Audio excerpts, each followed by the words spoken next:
শিবপুরাণ অনুসারে জানা যায় দেবাদিদেব মহাদেবের পছন্দের ফুলের সংখ্যা নেহাত কম নয়।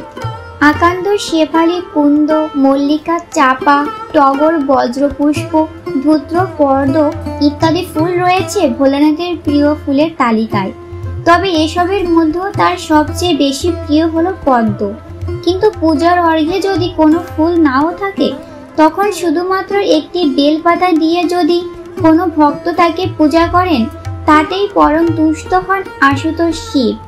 বিল্লপত্র বা শ্রীফল বৃক্ষের একটি ত্রিফল পত্রই তার কাছে সমস্ত অর্ঘ্য ও পুষ্পের চেয়ে বেশি প্রিয়। কিন্তু কখনো কি ভেবে দেখেছেন বেলপাতা কেন শিবের এত প্রিয়? শুধু শিবই নন, প্রায় সব পূজা অর্চনায় বিল্লপত্রের আবাসিক ব্যবহার কি আপনাকে কখনো ভাবিয়েছে? তাহলে চলুন জেনে নেওয়া যাক বিল্লবৃক্ষের পৌরাণিক ইতিহাস। বিল্লবৃক্ষর মাহাত্ম্যে বর্ণনায় বলা হয়েছে, বিল্লপত্রের ত্রিফলপত্রের মাঝখানের পাতাটি শিব স্বরূপ, বাম পত্র ব্রহ্ম স্বরূপ এবং ডান পত্র বিষ্ণু স্বরূপ। তাই বিল্লবৃক্ষের ছায়া মারালে আয়ু নাশ হয় এবং বিল্লবৃক্ষের পা দ্বারা স্পর্শ করলে শ্রী তথা লক্ষ্মী নাশ হয়। বিল্লবৃক্ষের বন যে স্থানে থাকে তা বারণাসী স্বরূপ।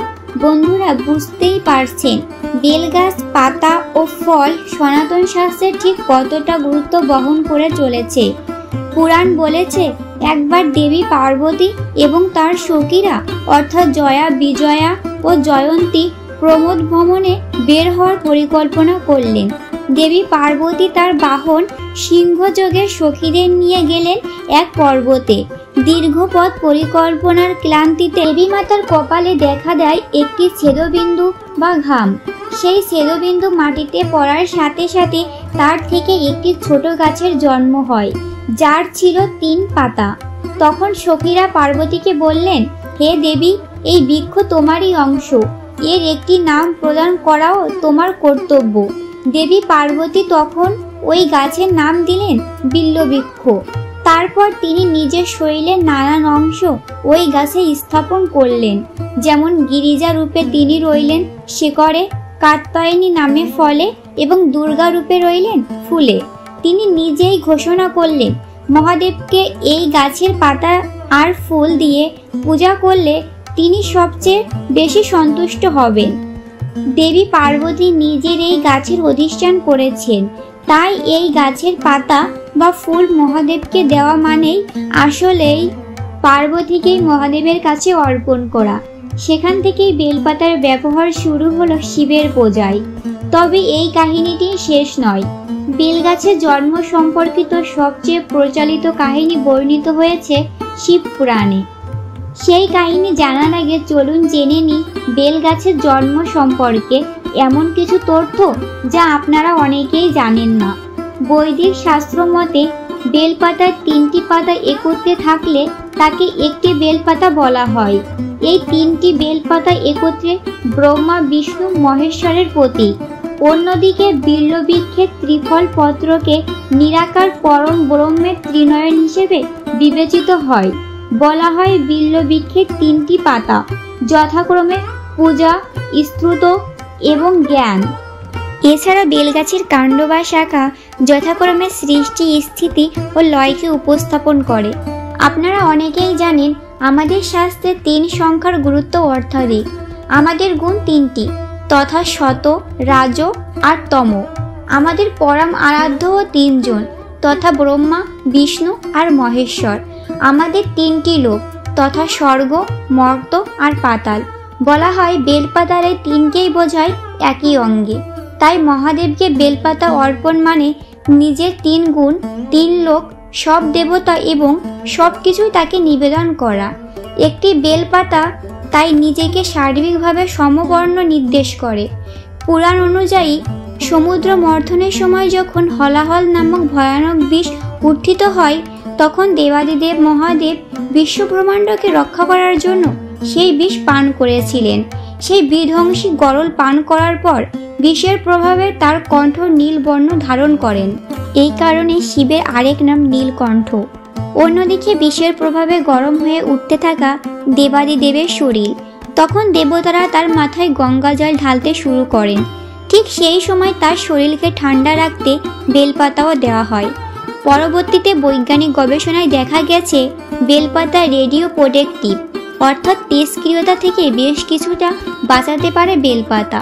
তাই প্রায় সমস্ত দেবদেবীর পূজায় বিল্বপত্র আবশ্যক। তবে অসম্পূর্ণ বা ছেঁড়া বিল্বপত্র ধর্ম অনুষ্ঠানে অর্পণ করা হলে তা পাপ কার্যের সঙ্গে তুলনা করা হয়। বিল্ববৃক্ষ ও প্রতিক্রিয়া সম্পর্কে জ্যোতিষশাস্ত্র বলেছেন, বাড়ির উত্তর পূর্ব দিকে বেলগাছ থাকলে সম্পদ প্রাপ্তি ও অশুভত্ব থেকে মুক্তি মেলে। বাড়ির পূর্ব দিকে বেলগাছ থাকলে বিভিন্ন সম্পদ ও শান্তি লাভের নির্দেশ করে। বাড়ির পশ্চিম দিকে বেলগাছ থাকলে সুসন্তান লাভের পথ প্রশস্ত হয়। বাড়ির দক্ষিণ দিকে বেলগাছ থাকলে দুর্ঘটনা থেকে মুক্তি পাওয়া যায়। এছাড়া আয়ুর্বেদ শাস্ত্র মতে শারীরিক প্রয়োজনেও বেলগাছের ভূমিকা অপরিসীম। হাই ব্লাড সুগার রোগের নিরাময় করতে বেল খাওয়ার উপকার খুবই। বেলফল ঠান্ডা জলে ভিজিয়ে মিশ্রি সহকারে পান করলে লিভারের সমস্যা দূর হয়। বেলফল সরিষার তেলের মিশ্রণে যদি কোনো ব্যথায় মালিশ করা হয় তবে খুব উপকার পাওয়া যায়। বেলের গুঁড়ো যদি ক্ষত স্থানে লাগানো হয় তাহলে খুব তাড়াতাড়ি উপশম হয়। এছাড়া বেলফল চিনির সঙ্গে সেবন করলে স্মৃতিশক্তি বৃদ্ধি পায়। এবার জানব বেল গাছের জন্ম সম্পর্কে শিব পুরাণে বর্ণিত সেই মনোমুগ্ধকর কাহিনীটি। বৈকুণ্ঠে সেদিন দেবী লক্ষ্মীর মন বড়ই উতলা। কেন জানি না বারবার তার একটা কথাই মনে জাগছিল যে তিনি তো সব সময় স্বামীর সঙ্গেই থাকেন, স্বামী ছাড়া আর কিছুই জানেন না। স্বামীও তাকে ভালোবাসেন ঠিকই, তবুও তিনি কি তার স্বামী শ্রী নারায়ণের সবচেয়ে প্রিয় হয়ে উঠতে পেরেছেন? উতলা মনে তিনি স্বামীর কাছে এলেন।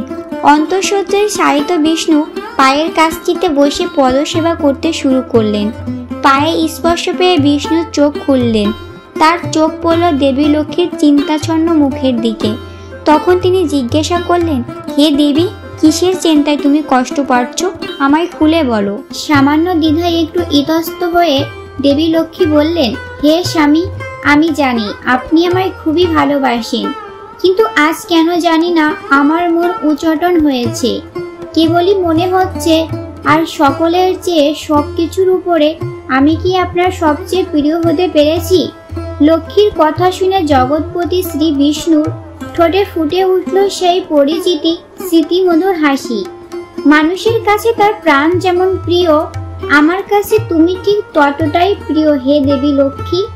কিন্তু সত্যি বলতে কি, সবার চেয়ে সবকিছুর উপরে প্রিয় যদি কেউ হন, তিনি হলেন একমাত্র সত্য সুন্দর শিব। তাকে যারা ভক্তি ভরে পূজা করেন তারাও আমার কাছে শিবের সমান প্রিয় হন। বিষ্ণুর কথা শুনে মাথা নিচু করে দেবী লক্ষ্মী কয়েক মুহূর্ত মৌনব্রত হয়ে রইলেন। তারপর ছলো ছলো চোখ দুটি তুলে স্বামীকে বললেন, আমি তেমনই এক শিব ভক্ত হতে চাই প্রভু, যেমন ভক্ত হলে আমি আপনার সবচেয়ে প্রিয় হতে পারি। আপনি আমায় পথ দেখান স্বামী, বলে দিন কোন ফুলে কোন মন্ত্রে তুষ্ট হন মহাদেব। তখন বিষ্ণু আলতো করে দেবী লক্ষ্মীর কানে দিলেন শিবের প্রিয় মন্ত্র নমঃ শিবায়, আর পূজার জন্য চয়ন করতে বললেন স্ফুটিত পদ্ম। বিষ্ণুর নির্দেশে বৈকুণ্ঠে স্বয়ং লক্ষ্মী সোনা দিয়ে নির্মাণ করলেন শিবের লিঙ্গরূপ। রত্নময় মন্দির গড়ে সেই শিব মূর্তি প্রতিষ্ঠা করলেন তিনি। তারপর শুরু করলেন আরাধ্য দেবতা শিবের নিত্য পূজা। প্রতিদিন প্রভাতে দেবী লক্ষ্মী সরোবরে গিয়ে নিজে হাতে চয়ন করেন স্ফুটিত পদ্ম। তারপর পবিত্র গঙ্গা জলে পরম নিষ্ঠার সাথে সেই পদ্মগুলি ধুয়ে গুনতে বসেন। পরপর 3 বার গুনে পূজার থালায় সাজিয়ে নেন 100টি পদ্ম। সেই 100 পদ্ম দিয়ে চলতে লাগলো বিষ্ণুঘরণী দেবী শ্রীলক্ষ্মীর নিত্যা শিব পূজা। এভাবেই কেটে গেল পুরো একটা বছর। এলো বৈশাখ মাস, সেদিন বৈশাখের শুক্লা পক্ষের তৃতীয়া। প্রতিদিনের মতো পদ্ম চয়ন করে ধৌত করে গণনা করে থালায় সাজিয়ে পূজার জন্য বসেছেন দেবী লক্ষ্মী। নয়ন মুদ্রিত করে দেবাদিদেবীর গভীর ধ্যানে ধ্যানস্থ হলেন তিনি। সেই সুযোগে ভক্তকে পরীক্ষা করার জন্য শিব পূজার থালা থেকে 2টি পদ্ম হরণ করে নিলেন। ধ্যানের পর লক্ষ্মী দেবী যখন অঞ্জলি দিতে শুরু করলেন, তখন হঠাৎ তার চোখ পড়ল পূজার 100টি পদ্ম থেকে 2টি পদ্ম অনুপস্থিত। এখন পূজা সম্পূর্ণ হবে কি করে? আসন ছেড়ে পুষ্পচরণ করতে গেলেও শিবের অপমান হবে। এখন উপায়? ব্যাকুল লক্ষ্মী যখন কোনো দিকেই কোনো দিশা খুঁজে পাচ্ছেন না, তখন তার মনে পড়ে গেল বিষ্ণুর একটি কথা। তিনি একবার লক্ষ্মীর বক্ষগলকে তুলনা করেছিলেন পরিস্ফুটিত যুগল পদ্মের সঙ্গে। ভগবান বিষ্ণুর কথা কখনো মিথ্যা হয় না। তাই সেই পদ্ম সাদৃশ্য অঙ্গদয় উৎসর্গ করেই পূজা সম্পূর্ণ করতে চাইলেন লক্ষ্মী। এ দৃশ্য দেখে অতিভূত হলেন শিব। তখন ভক্তের প্রসন্নতা নিয়ে লক্ষ্মী যখন তার বক্ষ যুগল কর্তন করতে উদ্যত হইলেন, তখন মহাদেব আর চুপ করে থাকতে পারলেন না। সম্মুখে আবির্ভূত হয়ে সে কাজে বাধা দিলেন তাকে। বললেন, মাগো, আমি আশুতোষ শিব, আমি অল্পতেই তুষ্ট হই মা। তোমার মাতৃঅঙ্গ ছেদন করে আমায় তুমি অনুতপ্ত করেছো, প্রসন্ন করেছো। বলো মা, তুমি কি বর প্রত্যাশা করো?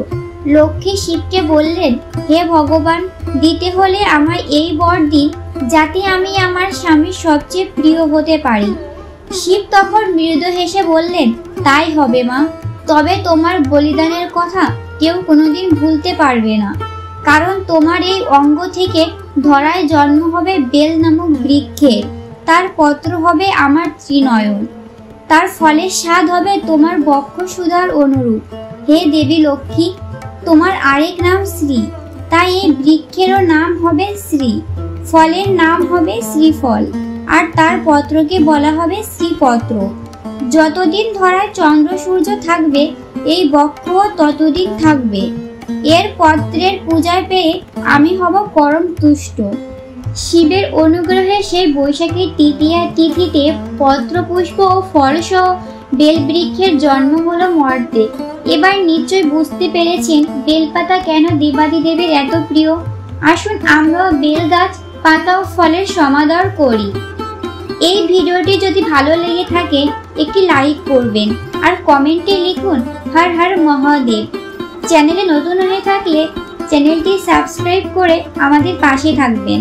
ধন্যবাদ।